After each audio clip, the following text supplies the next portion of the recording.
நீ கொடுக்கும் கனி என்றால் அது சுவையாகத்தான் இருக்கும். பல கடல்களுக்கு எங்கோ தொலைவில் இருந்த நாட்டுக்கு சென்று தமிழ்நாட்டிற்கு கரும்பு கொண்டு வந்தார்கள் உன் முன்னோர்கள் தானே. இனிப்புக்கும் உன் குலத்திற்கும் தொடர்புள்ளனவா? அதனால் நீ கொடுக்கும் கனி இனிக்கத்தானே செய்யும். அந்த கரும்பை விட இனிக்க விருந்தங்கள் பேச்சு சரி இருக்கட்டும். இந்த கனியை சுவைத்து பாருங்கள். அடடா, என்ன சுவை என்ன சுவை!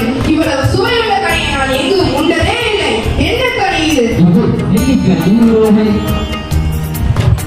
நம்ம அரசர் மிகவும் எளிதாக கூறிவிட்டார். இது எங்கும் எளிதாக கிடைக்கும் கனி என்று கிடைப்பதற்கு அரிதான ஒரு நெல்லிக்கனி இது.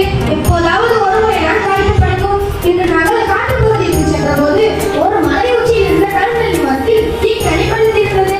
நமது வீரர்களால் இந்த மரத்தின் மீது ஏற முடியவில்லை. நமது அரசரே அந்த மரத்தின் மீது ஏறி அந்த கனியை பறித்தார். என்ன அதிகமான மலை உச்சியில் மரத்தின் மீது ஏறி இதை பறித்தான்? அது மட்டுமின்றி இந்த கனியை உண்டோர் நீண்ட நாட்கள் நோய் நொடியின்றி வாழ்வர் என்று பெரியவர் கூறுவர். என் பகைவர் நாட்டில் இருந்து வந்தாலும் தாங்கள் ஒரு தமிழ்ப்புலவர் அல்லவா? உங்களது வருகை எனக்கு மகிழ்ச்சி அளிக்கிறது. நீயும் தமிழ் மீது அன்புடையவன் என்பதை அறியும் போது நானும் மகிழ்ச்சி அடைகிறேன். அந்த மகிழ்ச்சியோடு எனது படைக்கல கொட்டிலை பார்த்து வரலாம் வாருங்களேன்.